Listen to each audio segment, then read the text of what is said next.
En 2013, on rencontrait pour la première fois Julien Ocard, un jeune entrepreneur vosgien qui nous présentait alors son concept de maison économe en énergie.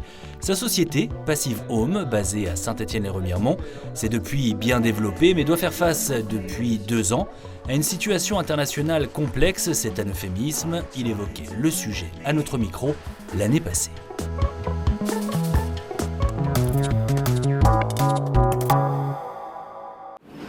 Aussi surprenant que cela puisse paraître, voici un produit presque devenu rare, du bois travaillé, séché, raboté, contrecollé ou abouté.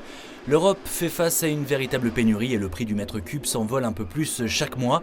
C'est la loi de l'offre et de la demande. Il est passé de 350-400 € en 2020 à 600 ces dernières semaines. D'abord parce que lorsqu'il était à la Maison Blanche, Donald Trump a durci les relations commerciales avec le Canada, son principal fournisseur. Les États-Unis se sont donc tournés vers le marché européen, comme d'ailleurs certains pays d'Asie, prêts à acheter du bois à prix d'or. Et puis en France, les différents confinements ont incité les particuliers à rénover leur habitat, voire à en construire un nouveau, et en bois de préférence.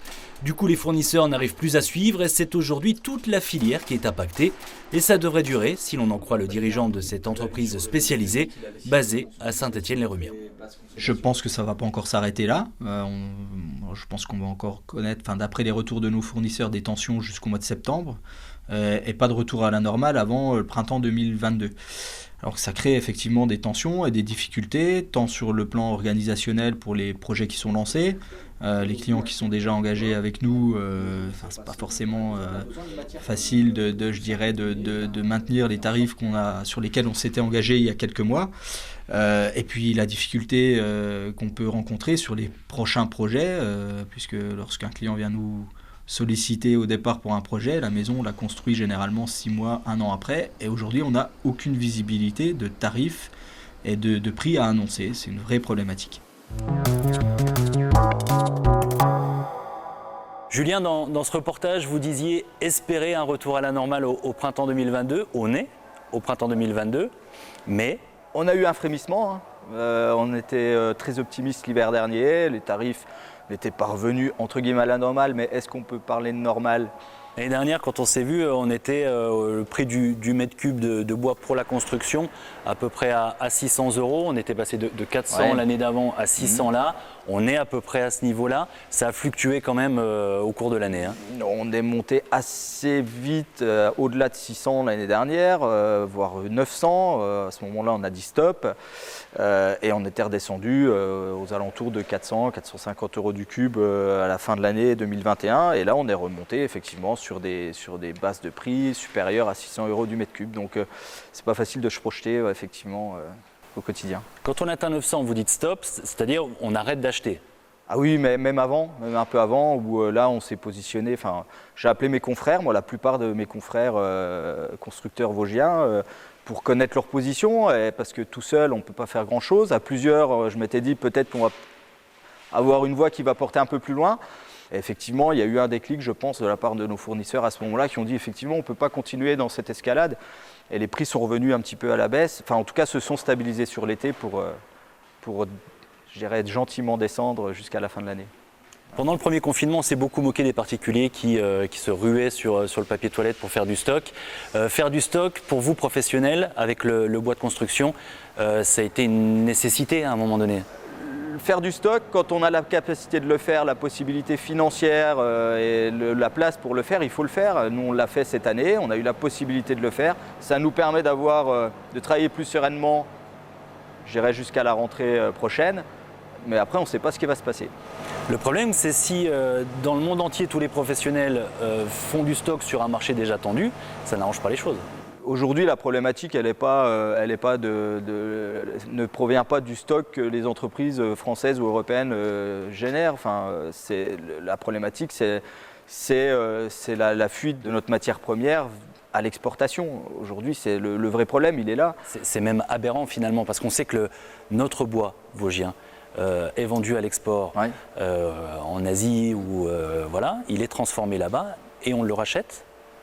Ce qui est encore plus aberrant, c'est de s'entendre dire l'année dernière que des conteneurs entiers de résineux partaient aux États-Unis et qu'on était obligé de faire venir du bois du Canada pour compenser pour compenser la balance, rééquilibrer la balance. Enfin, moi, je ne comprends pas qu'au niveau politique, à un moment donné, on ne prenne pas des décisions fortes qui nous permettent de protéger notre ressource, protéger notre économie, parce que c'est surtout protéger l'économie locale. Voilà, on a une gestion saine de l'entreprise, mais qui devient de plus en plus compliquée, je dirais, au quotidien. Donc il ne faut pas que ça dure. C'est sûr qu'il ne faut pas que ça dure.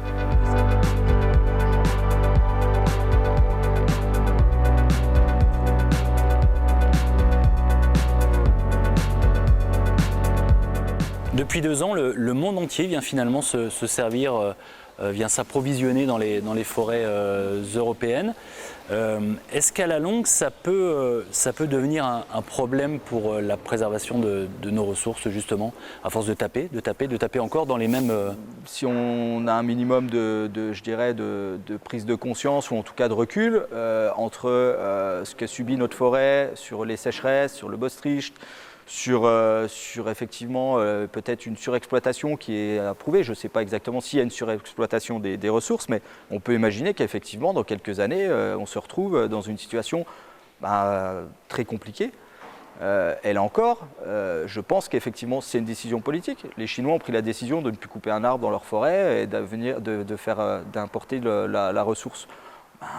Je pense qu'à un moment donné, on devrait être capable de dire stop. C'est du bon sens. Je trouve qu'on a perdu le bon sens paysan, comme on le disait avant, depuis plusieurs années. Ouais. On l'a dit, ce sont tous les maillons de la chaîne de construction qui sont impactés par la hausse du coût des matières premières. C'est compliqué aujourd'hui de se projeter pour vous, professionnels? Alors c'est extrêmement compliqué. Nous, on a une inertie qui est quand même relativement importante. On construit des bâtiments, des maisons individuelles ou d'autres types de bâtiments. On a des prix qui sont fluctuants. Le coût de construction, notre coût de construction a augmenté de 20% en un an.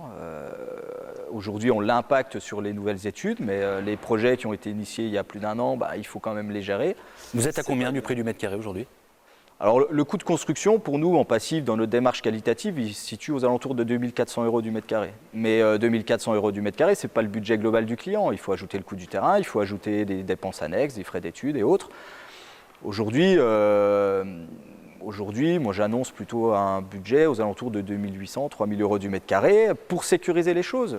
Donc il y a eu la crise sanitaire, mais pas tout à fait terminée, on est bien d'accord. Il y a la guerre en Ukraine et conséquence directe, la hausse du coût de l'énergie. Ouais. Ça aussi c'est un problème. Alors c'est un problème. C'est un problème effectivement dans le quotidien, puisque nous on se déplace sur plusieurs départements, donc il faut le gérer, ça c'est évident. Et pour autant, ça génère beaucoup de demandes à notre niveau, puisqu'on construit des bâtiments sans système conventionnel de chauffage. Et donc quand on connaît des crises sur l'énergie, généralement on en profite. Alors tout est relatif, hein. Mais effectivement on a beaucoup plus de demandes, les gens s'intéressent un peu plus à notre concept. J'ai envie de dire, on est encore sur un marché niche, mais qui se démocratise de plus en plus.